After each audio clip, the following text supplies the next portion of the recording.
கர்த்தர் நல்லவர். அன்பான தேவ பிள்ளைகளே, ஆண்டவராகிய இயேசு நாமத்தின் அன்பின் வாழ்த்துக்கள். தேவன் இன்றைக்கு நமக்கு இந்த ஆகஸ்ட் மாதத்துல முதல் பரிசுத்த ஓய்வு நாள்ல இந்த இரண்டாவது ஆராதனை வேளையில தேவன் தருகிற வாக்குத்தத்தங்களை நாம் பார்க்க போகிறோம்.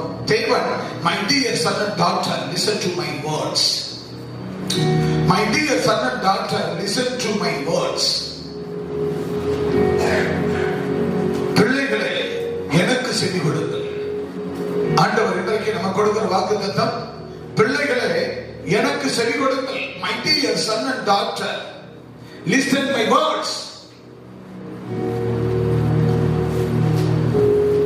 அப்ப என் பிள்ளைகளை எனக்கு செவி கொடுங்கள். யாருடைய பிள்ளைகள்? எனக்கு செவி கொடுங்கள். என்னுடைய பிள்ளைகளாக இருந்தால் எனக்கு செவி கொடுங்கள். My dear son and daughter, my daughter, listen to my words. ஆண்டுடைய வார்த்தைக்கு, கர்த்தருக்கு வார்த்தை தான் கர்த்தர், கர்த்தர் தான் வார்த்தை, வார்த்தை தான் இயேசு, இயேசு தான் வார்த்தை. எனவே அந்த வார்த்தையாகிய கிறிஸ்து இயேசுவுக்கு நம்ம என்ன சொல்லணுமா? செவி கொடுக்க வேண்டுமா? இதைத்தான் நீதிமொழிகள் 8ஆம் அதிகாரம் 30 முதல் 32 ஒருவர் வேகமாக வாசி கேட்கலாம். நான் அவர் அருகே செல்ல பிள்ளையாய் இருந்தேன். நான் அவர் அருகே செல்ல பிள்ளையாக இருந்தேன். 30ஆம் வசனம் சொல்லுகிறது, நான் அவருடைய அருகே செல்ல பிள்ளையாக இருந்தேன்.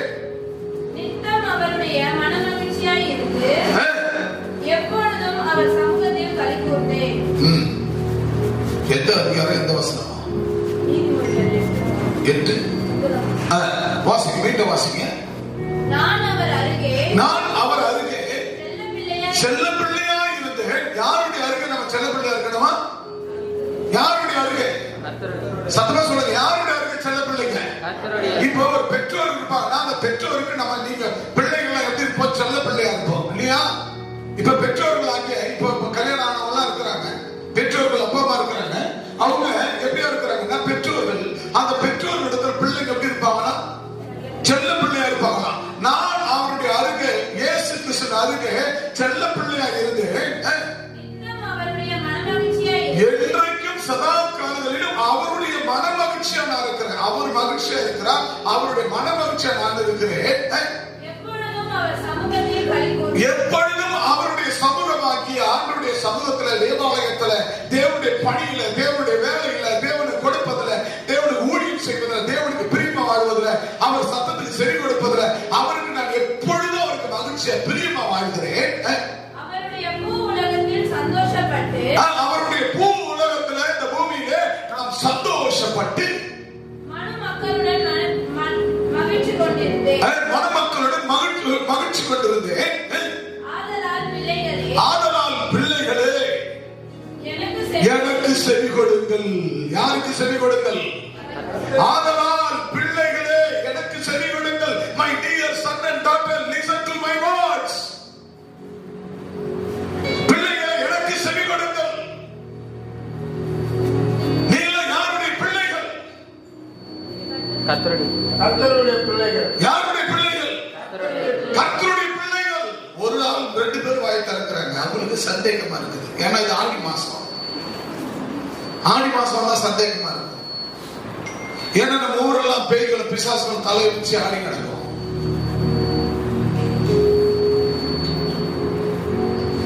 ஆடலும் பாடலும் கரகாட்டமும் கச்சேரியும் ஒய்யாரமும் நடக்கும். ஆதலால் கர்த்தருடைய பிள்ளைகளே எனக்கு செவி கொடுங்கள்.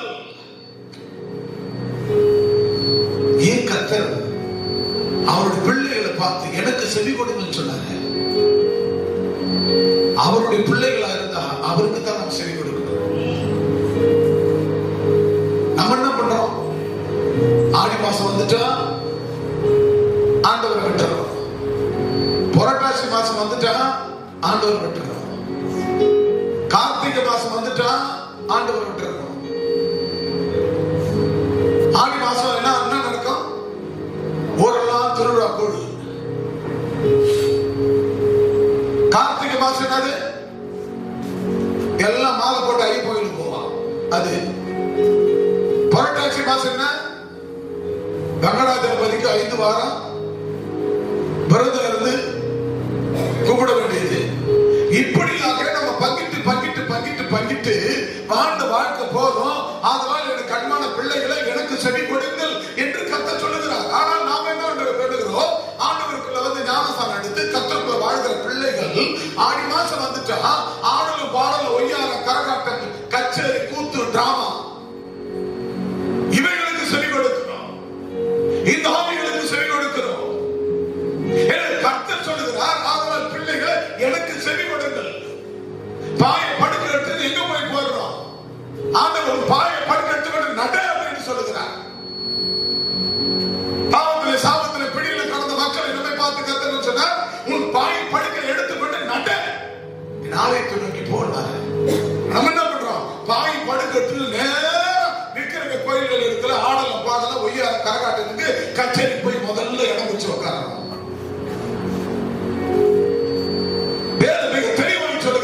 My dear son and daughter, listen my two words. என்னுடைய வார்த்தைக்கு எனக்கு செவி கொடுங்கள். சத்துருக்கு அல்ல, பொல்லாதவனுக்கு அல்ல, அப்படிப்பட்ட உங்களுக்கு தான் வாசி. எனக்கு செவி கொடுங்கள். என் வழிகளை காத்து நடங்கள். யாருடைய வழி காத்து நடக்கணும்? யாருடைய வழிய? யாருடைய வழிய? யாரோ கர்த்தர் பக்கத்து வீட்டுக்கார மாதிரி இருந்தது பாருங்க.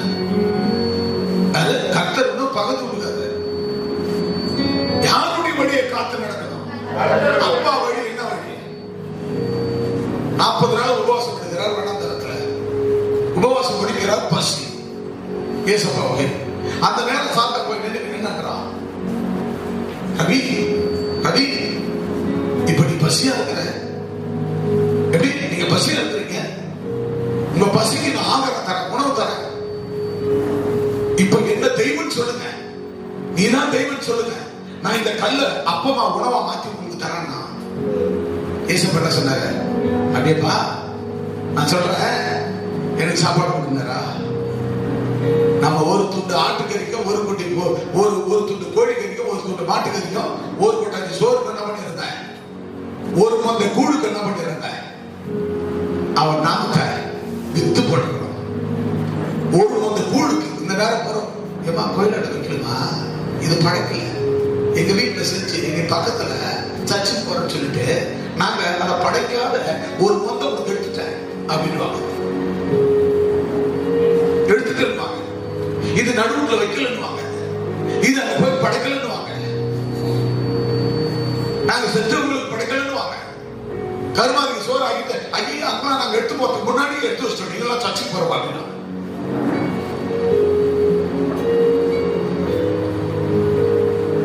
யாருடைய வழியை காத்து நடக்கணும்? யாருடைய வழியை? கர்த்தருடைய வழியை காத்து நடவுங்கள். பிள்ளைகளை எனக்கு செவி கொடுங்கள். கர்த்தருடைய வழியை காத்து நடங்கள். காத்து நடக்கிறவர்கள் பாக்கியவான்கள். அப்ப நம்ம பாக்கியப்படணும். நம்ம என்ன செய்யணும்? கர்த்தருடைய வழியை காத்து நடக்கணும். எப்பொழுது கர்த்தருடைய வழியை காத்து நடக்கணும். 32 முடிச்சுதா? காத்து நடக்கணும். அதான் மத்தேயு புத்தகம் 3ஆம் அதிகாரம் 7 சொல்றாரு. வாசிங்க. மத்தேயு புத்தகம் 3ஆம் அதிகாரம் 17 வேகமா எடுங்க. அன்றியும் வானத்திலிருந்து ஒரு சத்தம் உண்டாயிற்று. இவர் என்னுடைய நேசகுமாரன், இவரில் பிரியமா இருக்கிறேன் என்று உரைத்தது. கரங்களை தட்டி கர்த்தர் நாமத்தை ஏசப்பா ஞானஸ்நானம் எடுக்கிறார். அவர் ஞானஸ்நானம் எடுக்கிற வேளையில வானத்திலிருந்து ஒரு சத்தம் வருது. என்ன சத்தம் வருதா? ஞானஸ்நானம் எடுக்கும்போது எடுத்து தண்ணியில இருந்து எழுந்திருக்கிறாரு. அப்போ வானத்திலிருந்து ஒரு சத்தம் வருது. என்ன வருது? இவர் என்னுடைய நேசகுமாரன், இவரில் பிரியமா இருக்கிறேன் என்று உரத்த சத்தம் வந்துதான். அல்லேலூயா சொல்லி பார்க்கலாம். அப்ப கர்த்தருடைய பிள்ளைகளை நீங்களும் நானும் ஆண்டவராகிய இயேசு கிறிஸ்துவை ஏற்றுக்கொண்டு ஞானஸ்நானம் எடுக்கிறோம். ஞானஸ்நானம் எடுக்கிற வழியில தேவனுடைய சத்தம் எப்படி வருது? இவரில், இந்த மகனில் நான் பிரியமாக இருக்கிறேன், இவர் என் நேசகுமாரன், என் குமாரனாகிய ஜேம்ஸ் என் நேசகுமாரன், என் குமாரனாகிய ஜூட் என் நேசகுமாரன், இவரில் நான் பிரியமாக இருக்கிறேன். என் குமாரத்திய ரூத், உன்மேல் நான் பிரியமாக இருக்கிறேன். இவர் என் நேசகுமாரன், இவரில் நான் பிரியமாக இருக்கிறேன் என்று கர்த்தர் சொல்லுகிறார். ஆனா ஆண்டவர் நம்ம பிரியமா இருக்கிறார். அவர் நம்மை நேசிக்கிறார். இயேசு கிறிஸ்து நம்மை நேசிக்கிறார். நம்ம பிரியமா இருக்கிறார். ஆக ஞானஸ்நானம் எடுக்கும் போது அவர் வானத்தோட சத்தம் வருகிறது.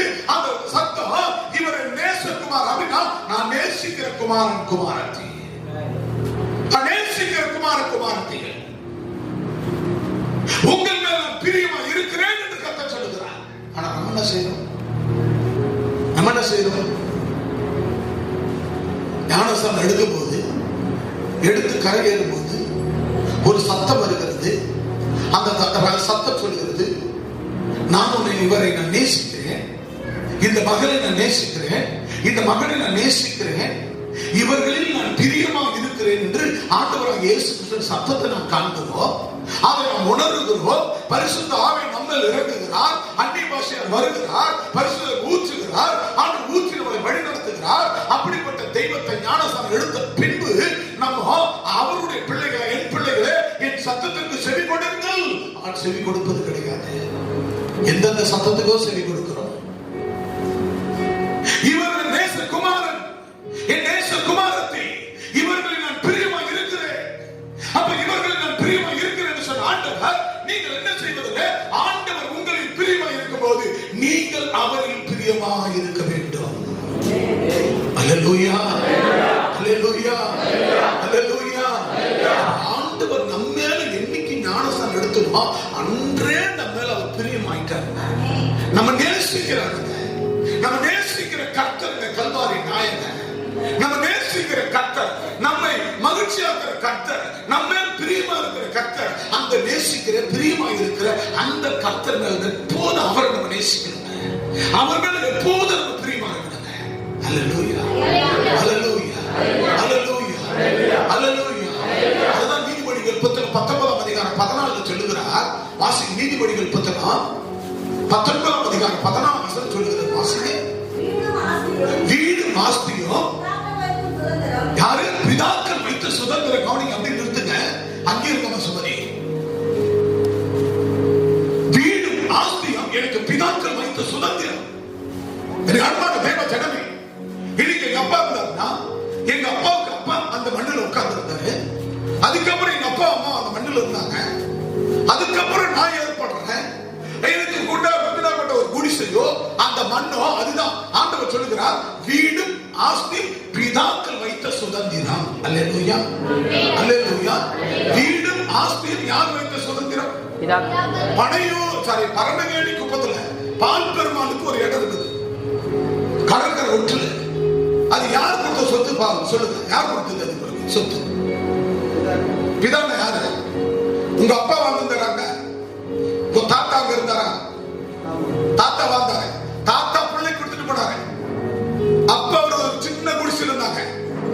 தாத்தா இவங்க அப்பா வந்தாரு, ஒரு ஆளுக்கு ஒரு குடிசை. அதுக்கப்புறம் இவர் கையில அது வந்தது. இவர் கையில வரும்போது அதுவும் அப்பா கட்டின அந்த குடிசையா இருந்தது. அதுக்கப்புறம் ஒரு காலகட்டம் வந்தது 2004க்கு அப்புறம் அவருக்கு அந்த ஒரு 3 சென்ட் இடத்துல, அதாவது வேற இடத்தை வாங்கி கொடுத்து ஒரு வீட்டை கட்டி கொடுத்தாங்க சுனாமிக்கு அப்புறம். அப்போ இது யார் உட்கார்ந்து இந்த மண்ணது? என் தாத்தா, என் அப்பா, பிதாக்களுடைய ஆசீர்வாதத்தினாலதான் வந்து. எனக்கு பெருமாளுக்காக கொடுக்கப்பட்ட வீடு அல்ல. உன் பிதா உனக்கு வச்சது, உன் தாத்தா, உன் அப்பா, அவங்களை கொண்டுதான் இன்னாருடைய பேரன், இன்னாருடைய மகன் அப்படின்னு தான் உங்களுக்கு ஒரு 3 சென்ட் கொடுத்து அந்த இடத்துல ஒரு வீட்டை கட்டி கொடுத்தாங்க. அல்ல சொல்லு பார்க்கலாம்.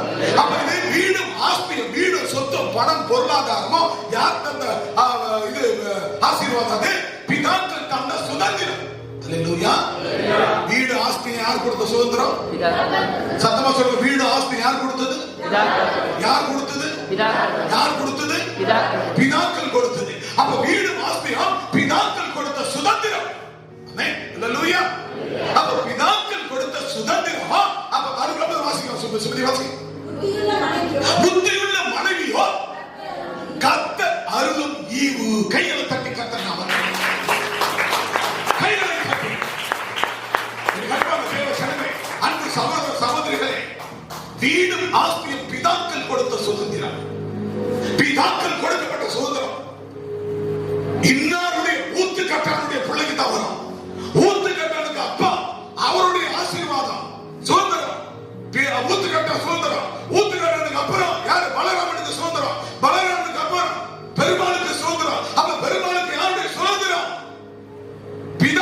சுதந்திரம். அல்லேலூயா, அல்லேலூயா, அல்லேலூயா, அல்லேலூயா. முருகனுக்கு அப்பா யாருங்க? வேதாச்சலம். வேதாச்சலத்துக்கு அப்பா யாரு? தாமோதரன். தாமோதரனுடைய சுதந்திரம், தாமோதரனுடைய பிள்ளை வேதாச்சல சுதந்திரம். வேதாச்சல பிள்ளை முருகன் ஐசக் சுதந்திரம், பிதாக்கள் சுதந்திரம். அல்லேலூயா. அப்ப சொத்து ஆஸ்திய பிதாக்கள் தந்த சுதந்திரம். ஆனா புத்தியுள்ள மனைவியோ கர்த்தர் தந்த ஈவு. கர்த்தர் கொடுத்த அருள் ஈவு. நம்ம கல்யாணம் ஆண்கள் கரங்களை வைத்திருப்பாங்க, நல்லா வைக்க போறாங்க. அரை கையை காது கையை கல்யாணம் ஆகுத அரை குறையா இருக்க கல்யாணம் ஆம்பளைக்கு மட்டும் கை தூங்க கல்யாணம் ஆனவர்கள். இப்போ நான் சொல்றது சொல்லுங்க. ஏசப்பா வாயில் வார்த்தை நீங்களும் சொல்லக்கூட பெண்கள். ஏசப்பா, ஏசப்பா, ஏசப்பா, எனக்கு இன்றைக்கு நான் வாழுகிற வீடு, சொத்து, பணம், அந்தஸ்து, ஆஸ்தி எல்லாம் என்னுடைய தாத்தா, என் தகப்பன், என் பெற்றோர்கள் அவர்கள் தந்த பிதாக்கள் தந்த சுதந்திரம். ஆனா புத்தியுள்ள மனைவியை வாய் திறந்து சொன்ன புத்தியுள்ள மனைவியோ கர்த்தர் அருளும் ஈவு. ஈவு சத்தம் வரலையே. கை போட்டீங்களா? கையை கொஞ்ச நேரம் தூக்க முடியாத ஆட்கள் எப்படியா 100 வருஷம் பொண்டாட்டி கையில் தாங்க போற? புத்தியுள்ள மனைவியோ சொல்லுங்க, புத்தியுள்ள மனைவியோ, புத்தியுள்ள மனைவியோ கர்த்தர் அருளும் ஈவு. ஈவு, ஈவு. கையை கீழே போடுங்க. இப்ப மனைவிமார்கள் கை தட்டுங்க. அவங்களுக்கு கல்யாணம் ஆனவங்க கை தட்டுங்க. கையை தட்டா இன்னைக்கு தான் உங்களுக்கு செவுருமலை அடிச்சுக்கிறாரு ஏசப்பா அப்படின்னு நீங்க முன்னுக்குறீங்கப்பா. இப்ப பாருங்க, கல்யாணம் ஆன பெண்கள் வைத்துங்க. ஆண்டவரே பெண்கள் கல்யாணம் ஆனவங்க மட்டும், கல்யாணம் ஆன பிள்ளைங்களா, ஐயோ கல்யாணம் ஆயிருந்தா கூட போய் என் புருஷன் இருந்திருந்தான்னா அருமையா அந்த வார்த்தை கேட்டு நல்லா மனம் திரும்பிட்டு இருப்பானே, என்னை தொட மாட்டானே, திட்ட மாட்டானே, அடிக்க மாட்டானே அப்படின்னு நினைக்கும். அந்த மாதிரி நினைச்சுக்கிறது கல்யாணம் ஆகிற பிள்ளைங்க. தோற்றம் கர்த்தர் ஆசீர்வதிப்பார். கல்யாணம் கைத்துவங்க. ஆண்டவரே எனக்கு கொடுக்கப்பட்ட, எனக்கு கொடுத்த சத்தமா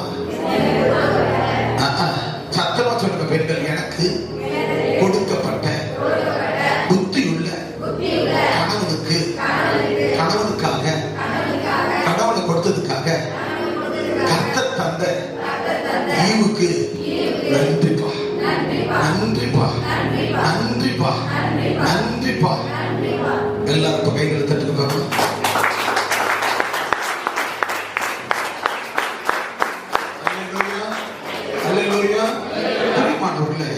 கர்த்தர் என்ன சொன்னார் பாருங்க, பிள்ளைகளை எனக்கு செவி கொடுங்கள். பிள்ளைகளை அப்படின்னா ஆணும் பொண்ணும் எல்லாரும் எனக்கு செவி கொடுங்கள். எனக்கு நீங்கள் செவி கொடுங்கன்னு சொன்னார். உங்களுக்கு வீடு ஆஸ்தியம் பிதாக்கள் தந்த சுதந்திரம் உங்களுக்கு. எங்களுக்கு எங்க தாத்தா ஒரு இடத்துல உட்கார்ந்து, எங்க தாத்தா வந்து ஒரு இடத்துல உட்கார்ந்து, எங்க அப்பா போய் படி வேலை செஞ்சு ஒரு இடத்துல உட்கார்ந்து, அந்த இடத்துல நாங்கள் பிறந்தோம்.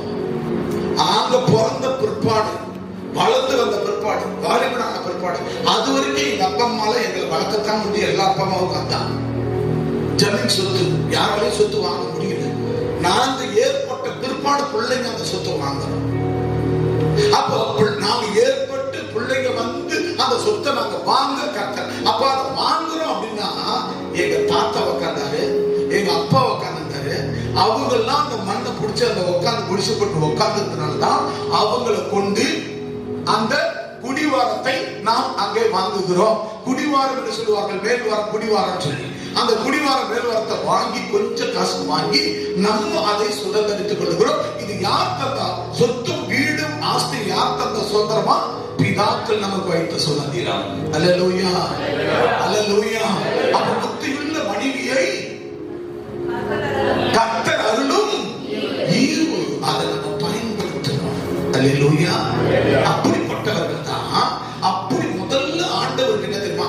இயேசுதான் குடும்பம், குடும்பம் தான் இயேசு. இயேசுவின் குடும்பம் ஒன்று உண்டு. அல்லேலூயா, அல்லேலூயா. அப்போ இயேசு கிறிஸ்து தான் குடும்பம், குடும்பம் தான் இயேசு. எனவே நான் சுத்தம் உள்ளவர்களாக பிதாக்கள் தந்த வீடு ஆஸ்தி, பிதாக்கள் தந்தது புத்தியுள்ள மனைவியோ புத்தியுள்ள புருஷனோ கர்த்தர் அருளுடைய ஈவு. கர்த்தர் இந்த புருஷன் குடிகாரனா, கர்த்தருக்கு சோத்திரம் சொல்லி ஆண்டவர் நாமத்தை பயன்படுத்தி அந்த குடிகாரன் நல்லவனா மாறிடுவான். கொண்டாட்டிய அடிக்கிற புருஷனா இருந்தா ஜெபம் பண்ணி ஆண்டவர் நல்ல அற்புதமா மாற்றிடுவாரு. அதே மாதிரி மனைவி புருஷன் அடிக்கிற மனைவியா இருந்தா ஜெபம் பண்ணுங்க புருஷமார்கள், மனைவியை நல்லா மாற்றிடுவாரு. புருஷனுக்கு கீழ்ப்படியில மனைவினா என்ன செய்யுங்க? ஆண்டவரே என் புருஷனை மாத்துங்கப்பா அப்படின்னு ஜெபம் பண்ணுங்க, கர்த்தர் நிச்சயமா மாற்றி கொடுப்பாரு. அதே மாதிரி மனைவி நம்மளை திட்டுது, சர்ச்சுக்கு தான் போகுது, சர்ச்சுக்கு தான் போகுது, ஆனா எல்லாம் கேட்குது, ஆனாலும் வாயில வர வார்த்தை நல்ல வார்த்தையா வர மாட்டேது நினைக்கிற புருஷமார்கள் நல்லா ஜெபம் பண்ணுங்க, ஆண்டவர் இந்த மனைவியை மாத்தி வேற மனைவி தர மாட்டார், இந்த மனைவியை எடுத்துட்டு வேற ஒரு மனைவி கொடுக்க மாட்டார்.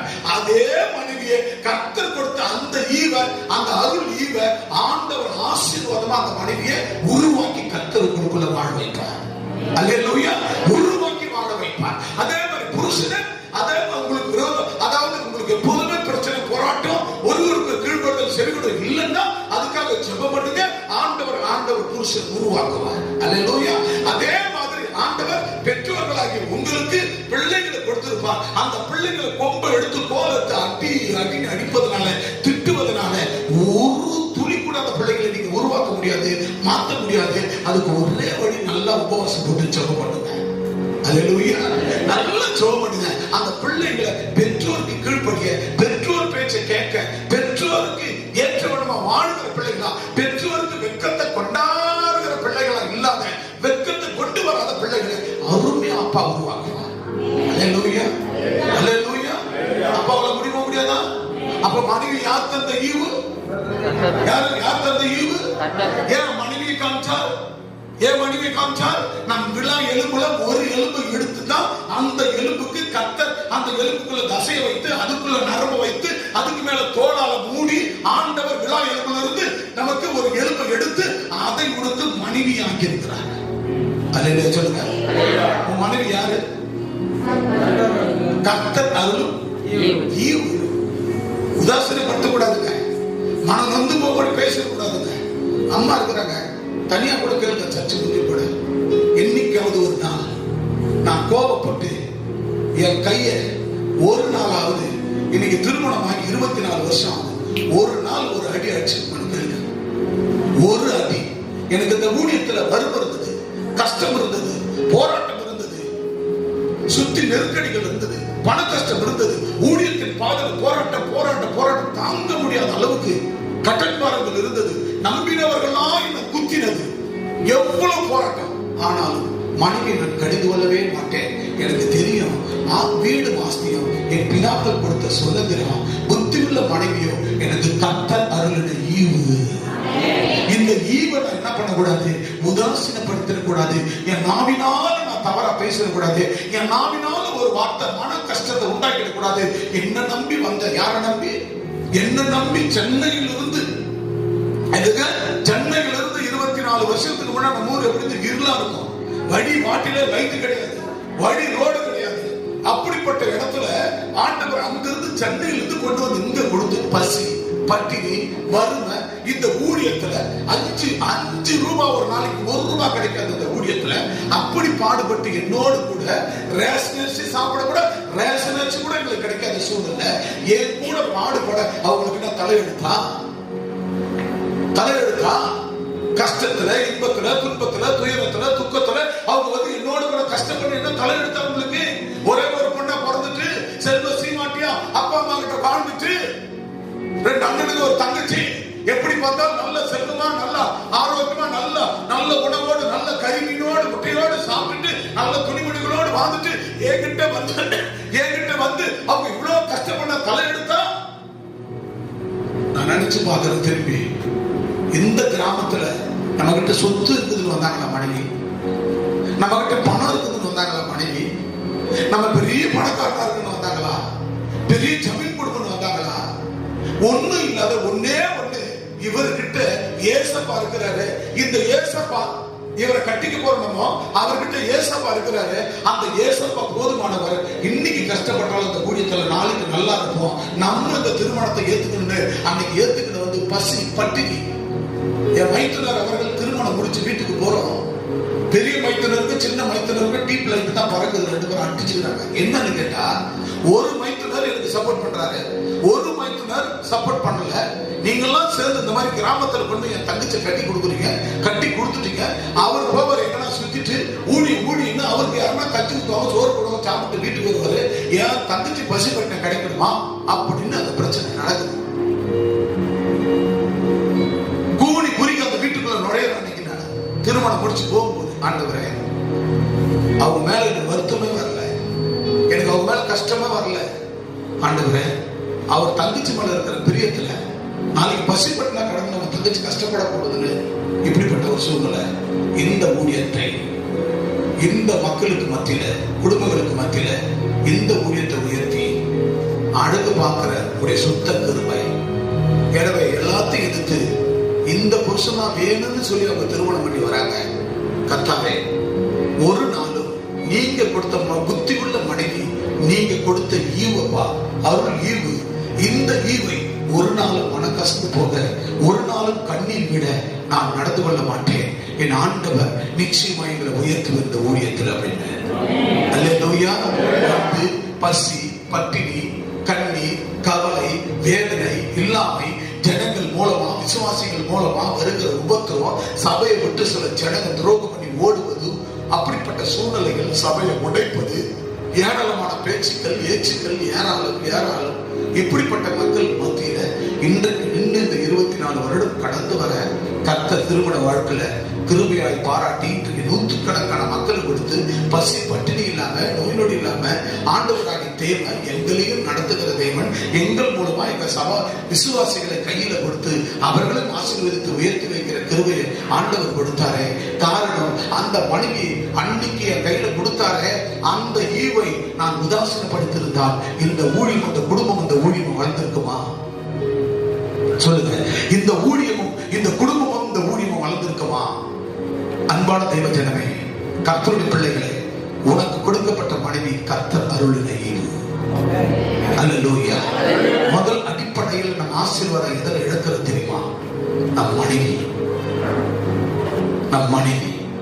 மனைவியை நேசிக்க வேண்டும். நம் மனைவியின் இடத்தில் பிரியமா இருக்க வேண்டும். நீ ஞானஸ்நானம் எடுக்கும் போது கர்த்தர் சொன்னார், கர்த்தரின் வாக்குத்தத்தம் வருகிறது, இவர் என் நேசகுமாரன், இவரில் நான் பிரியமாக இருக்கிறேன். இவரை நேசகுமாரன், இவரில் நான் பிரியமாக இருக்கிறேன் என்ற சத்தத்தை கேட்டீர்களானால் நிச்சயமாக உன் குடும்பத்தின் மேல் அவர் பிரியமா இருக்கிறார். உன் குடும்பத்தை அவர் நேசிக்கிறார், உன் பிள்ளைகளை நேசிக்கிறார். ஆக நீங்கள் நேசிங்கள். அதே போல மனைவிமார்கள் புருஷனை நேசிங்கள். உங்கள் மேல் பிரியமா இருக்கிறார், குடும்பத்தின் மேல் பிரியமா இருக்கிறார். நேசகுமாரன், நேசிக்கிறவர்கள் இருக்க வேண்டும். நமக்கு அருள் ஆண்டவர் கொடுத்த அந்த அருளாகிய அந்த ஈவை ஒரு நாள் நாம் விட்டுவிடக் கூடாது. மிக கவனமா இருக்க வேண்டும். அதுதான் my dear son and daughter, listen me to words. கர்த்தருடைய வார்த்தைக்கு நீங்கள் செவி கொடுங்கள். மனுஷ வார்த்தைக்கு அல்ல. என்னாலும் சரி, உங்களை நம்பி வந்த ஒருவேளை நீ பெரிய கல்யாணம் பண்ணி இருக்கலாம், சின்ன அளவுல கல்யாணம் பண்ணி இருக்கலாம், ஒரு 10,000 ரூபாய் கல்யாணம் பண்ணி இருக்கலாம், 10 கோடியில திருமணம் பண்ணி இருக்கலாம். திருமணம் தான், மனைவி தான், வாழ்க்கை தான். எனவே ஒரு நாள் நம்ம உதாசீனப்படுத்தாம கட்டின கணவனை, கட்டின மனைவியை ஒரு நாள் உதாசீனப்படுத்தாதீங்க. மனைவிமார்களுக்கு புருஷனை கர்த்தர் தந்த ஈவு, புருஷன் நம்ம கர்த்தர் தந்த ஈவு உதாசீனப்படுத்தாதீர்கள். அதே மாதிரி ஆண்கள் ஆண்களுக்கு புருஷமார்களுக்கு மனைவி கர்த்தர் அருளும் ஈவு. இந்த ஈவை நீங்கள் பயன்படுத்துங்கள். ஒரு நாளும் கோபப்பட்டு கூட தன் மனைவி பிள்ளைகளை மனைவி பேசக்கூடாது. மனைவி மனம் உடைச்சிட்டோம்னா நம்ம குடும்பம் உடைச்சிட்டோம். நம்ம குடும்பம் உடைச்சிடும். நம்ம கூட நிக்கிறது யார் தெரியுமா? முதல் ஆண்டு, இரண்டாவது நம்ம மனைவி தான் நம்ம கூட நிக்கிறது. பிள்ளைகள் கூட ஒரு காலகட்டம் வரைக்கும் தான் நம்ம கூட இருப்பாங்க. பிள்ளைங்க பிள்ளைங்க பிள்ளைங்க பிள்ளைங்க எல்லாம் பண்ணுவோம். அதுக்காக பிள்ளைங்களை விட்டுறக்கூடாது. பிள்ளைங்க பிள்ளைங்களும் பட் ஒரு காலம் 21 years 23 years 24 years 25 years அவ்வளவுதான். 25 வருஷம் 20 வருஷம் 21 வயசு 28 23 25 வயசு தான். அதுக்கப்புறம் இன்னொருத்தருக்கு பொண்டாட்டியா போயிடுவா பொண்ணு. புள்ள இன்னொருத்துக்கு புருஷனா போயிடுவான். ஆனா உன் கூட நிக்கிறது மனைவி. உன் விழா எலும்பு, உன் விழா எலும்ப ஒரு கத்தி எடுத்து உன்னுடைய உடம்புல குத்திக்கியா? சொல்லுங்க. ஒரு கத்தி எடுத்து நம்ம உடம்புல குத்துமா? ஆண்கள் குத்தி மாட்டலையே. சொல்லுப்பா சாலமோன், ஏன் குத்திக்க மாட்டேன்? உனக்கு காயம் வந்துடும். உனக்கு அதுல காயம் ஏற்படும். உயிருக்கு ஆபத்து வரும். அப்ப மனைவி குத்தலாமா வார்த்தையில? மனைவி சொல்ற பேச்சு கேட்கலாமா கேட்கக்கூடாதா? எனக்கு ஒரு கூக்குரல் வருதுப்பா. வண்டி எடுத்து போயிட்டாங்கன்னு இந்த மனுஷன் போலீஸ்க்கு போறேன்னு சொல்றாரு. எங்க சொன்னா என்ன நடக்குது போன வருது. காதுல வாங்கிட்டேன் வரட்டும். எப்ப நீங்க சொன்னா தான் கேட்பாரு. சொன்ன விஷயத்த போலீஸ் போனீங்க. அப்ப காரணம் என்ன? யார்தான் உங்க அக்கறை போறது? நீ கட்டின மனைவி. உனக்கு 2 பிள்ளை பெற்றாலே மனைவி. அந்த மனைவி தான் தன் புருஷன் எதிரே மாட்டக்கூடாதுன்னு அக்கறையோடு இது யார்கிட்ட சொன்னா நடக்கும். நம்ம புருஷன் யார் வார்த்தையை தட்ட மாட்டான்னு யாருக்கு தெரியுது? தன் மனைவிக்கு தெரியுது. அல்லேலூயா. அவர் தான் கடவுள் தந்த ஈவு தன் மனைவி. ஆமென். அல்லேலூயா. புத்தியுள்ள மனைவி யார் தந்த ஈவு? கர்த்தர் தந்த ஈவு. அல்லேலூயா. யார் சொன்னாலும் அந்த மனுஷன் அடங்க மாட்டாங்க. மனைவி சொல்லி பார்த்தது அடங்கல. அப்ப யார்கிட்ட போன் வருது? அப்பா இந்த மாதிரி விஷயம் நீங்க உடனே அந்த மனுஷனை தொடர்பு கொள்ளுங்க. இப்ப போய் நம்மள மாட்டிக்கிற என்ன ஆவர்த்து? இப்பதான் விடுதலையாகி வந்திருக்கிறார். 20 வருஷமா பாடுபட்டு ஏதோ வீட்டு நம்மள போக கூடாது. தயவு செய்து உடனே போன் பண்ணுங்க. அப்ப மனைவி என்ன தெரியுது? சொல்லி பார்த்தாங்க புருஷன்கிட்ட. புருஷன் கேட்கல. அப்புறம் என்ன பண்றாங்க? உடனடியா இதை உங்ககிட்ட நான் சொல்லி இருக்கிறேன்னா, எஸ்தர் போன் பண்ணி சொன்னாங்கன்னு சொன்னா சொல்லவே இல்லை. ஆனால் இதை மனசுல வைத்துக் கொண்டு இவர் அழைத்து நேர்ல கூப்பிட்டு இவருக்கு ஆலோசனை சொல்லி நீ கேஸ் எல்லாம் போக கூடாது, ஸ்டேஷனுக்கு போக கூடாதுன்னு சொன்னேன். அதே போல அந்த மனுஷன் நிறுத்தினார். அதுக்கு நெக்ஸ்ட் லெவல், அடுத்த நிலையில் ஆண்டவர் ஆலோசனை கொடுத்து அடுத்த லெவல்ல கட்டப்பட்டு போயிட்டார். எந்த பிரச்சனையும் கரங்களை தட்டி கத்த நாமத்தை மேம்படுத்துவோம். புத்தியுள்ள மனைவியோ கர்த்தர் அருளின ஈவு. பேதுரு, உங்க மனைவி உங்களுக்கு ஈவா? ஈவா? டேவிட், ரூபன், கத்தர், ஜேம்ஸ் ஈவு. ஜேம்ஸ் 2 ஈவு. சாலமோன் ஈவு. விஸ்வநாதன் பால், ஐசக், ரமேஷ், உங்க மனைவி கர்த்தர் அருளின ஈவு பொக்கிஷம். பொண்டாட்டி கை விட்டு அடிக்கூடாது. சரியா? வாழ வந்தமா திட்டக்கூடாது. ஓகேவா? ஆமா. இப்ப சொல்லுவா, கல்யாணம் வயதுக்குமா பெண்கள் பிளஸிங். உங்களுக்கு உங்க புருஷன் கர்த்தர் தந்த ஈவா? ஈவு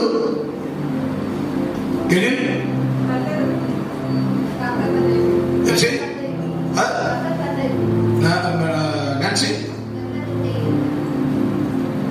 அஞ்சாலி கர்த்தர் தந்த ஈவு. கர்த்தர் தந்த ஈவு. சொல்லுமா எஸ்தர்? கர்த்தர் தந்த ஈவு. பிரேமா பின்னாடி இருக்கிறது தலை போட்டு மூடிங்க. சுமதி கர்த்தர் தந்த ஈவு. பிள்ளைங்க கூட 21 22 வயசுல நம்ம போயிடும். பொண்ணு பையனும். ஆனா பிள்ளைகளே இல்லாத நம்ம இருக்கிற பாத்தீங்களா, அதுதான் மிகவும் சந்தோஷம். ஏன் இல்லைங்க, உங்களுக்கு அவர் புள்ள, அவருக்கு நீங்க புள்ள.